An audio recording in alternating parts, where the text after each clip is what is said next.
सामान्य ज्ञान प्रतियोगिता।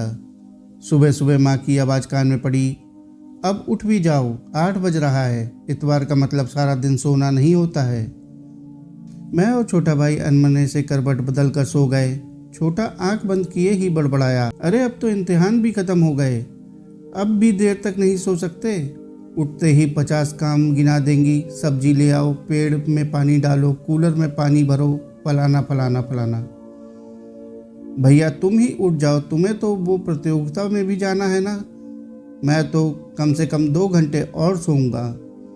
प्रतियोगिता, मैं चिल्ला के उठ गया जैसे बिजली का करंट लग गया हो।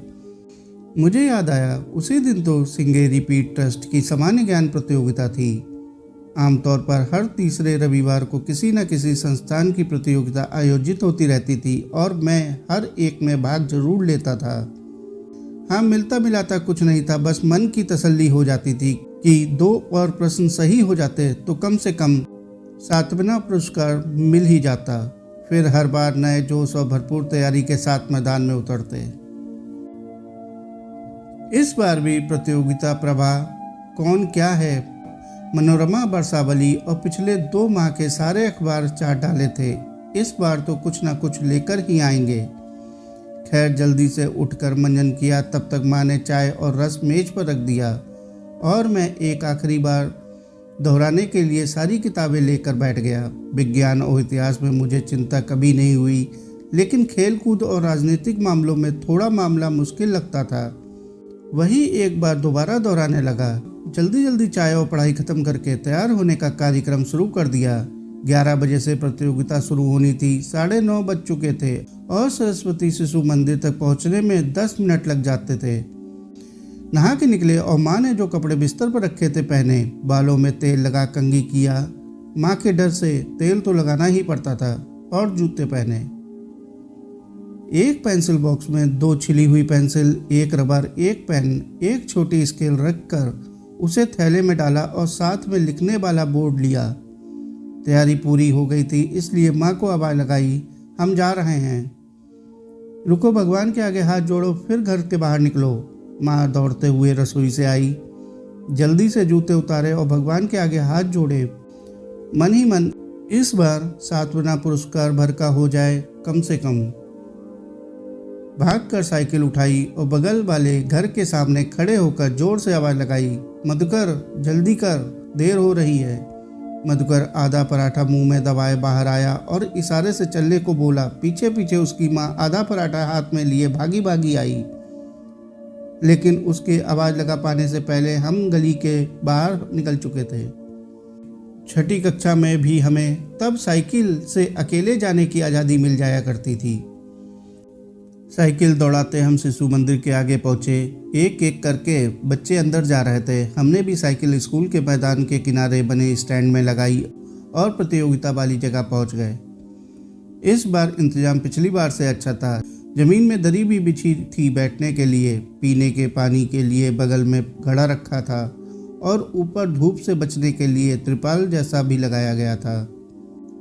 हम दोनों ने एक दूसरे को देखा तो मधुकर बोला, इस बार ये लोग इसलिए फॉर्म के साथ 1 रुपया भी लिए थे, ये सब इंतजाम के लिए है ना। मैंने हामी में सिर हिलाया और वहाँ खड़े शिक्षक महोदय को अपना प्रवेश पत्र दिखाया तो उन्होंने हमें हमारी जगह बता दी और हम दोनों अपनी अपनी जगह बैठ गए। मैंने अपने थैले से सामान निकालकर सामने सजा लिया। पर्चे बांटे जाने लगे तो दिल की धड़कन थोड़ी बढ़ सी गई। पर्चा हाथ में लेकर एक बार पूरा पढ़ा तो लगा, इस बार तो बाजी मार ही लेंगे, क्योंकि ज़्यादातर प्रश्नों के उत्तर पता थे। अभी अपना नाम पर्चे पर लिख ही रहे थे कि शिक्षक महोदय की आवाज़ आई, इस बार प्रश्न थोड़े ज़्यादा हैं और समय उतना ही, इसलिए लिखने की गति थोड़ा तेज रखें, नहीं तो प्रश्न छूट जाएंगे। फटाफट प्रश्नों के उत्तर देना शुरू किया। 1-2 ऐसे भी थे जिनका उत्तर पूरी तरह निश्चित नहीं आ रहा था, तो उन्हें छोड़ते हुए आगे बढ़ते गए।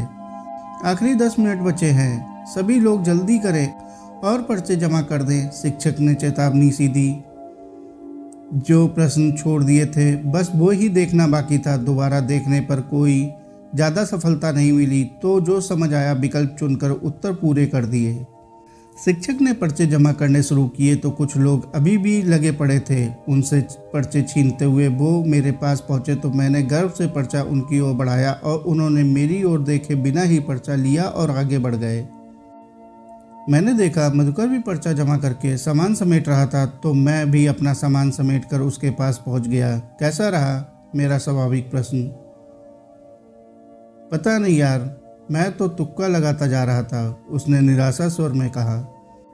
ये जानते हुए भी कि मधुकर जैसा मेधावी तुक्का तो नहीं लगाएगा, मैंने उसका झूठ हमेशा की तरह सहर्ष स्वीकार कर लिया।